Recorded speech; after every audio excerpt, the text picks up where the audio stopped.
পৃথিবীতে কোনো সম্পর্কই যোগাযোগ ছাড়া ভালো থাকে না। সম্পর্কে শারীরিক দূরত্ব কোনো বিষয় নয়। যদি সে সম্পর্কে পরস্পরের সাথে নিয়ম করে যোগাযোগ রাখে, কথা বলে, সময় দেয় এবং মন থেকে ভালোবাসে। যোগাযোগহীনতায় কোনো সম্পর্কই ভালো থাকতে পারে না। সম্পর্কে একে অপরকে ভালোবাসলে এমনিতেই যোগাযোগের পথ মসৃণ হয়। দিনের পর দিন কথা হয় না বলে, দেখা হয় না বলে অনিয়মে কোনো সম্পর্কই বেশি দিন টেকে না। আপনি যদি সম্পর্কের মানুষটার সাথে কথা না বলেন, তাকে না শোনেন, তাকে সময় না দেন, তবে সেই মানুষটার মনের অবস্থা কী করে বুঝবেন? সম্পর্কে নিয়মিত কথা না হলে সেখানে আদৌ ভালোবাসা আছে কিনা তা নিয়ে যথেষ্ট সন্দেহ থেকে যায়।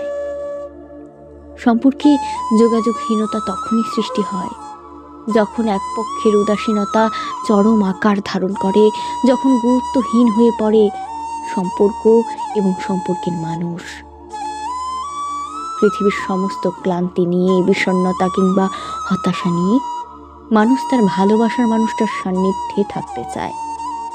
সামান্য শান্তির আশায় ভালোবাসার মানুষটার পাশে থাকতে চায়। একতরফাভাবে সম্পর্ক কত দূর আর এগিয়ে নেওয়া যায়? এক পক্ষের যোগাযোগে, আগ্রহে কখনোই সম্পর্ক ভালো থাকে না। সম্পর্কে উভয় পক্ষের আগ্রহ, যোগাযোগের পথ সুগম হয়। উভয় পক্ষের ভালোবাসা, মনের টান কিংবা আগতি বাধ্য করে দুজন দুজনকে নিয়ে ব্যস্ত থাকতে।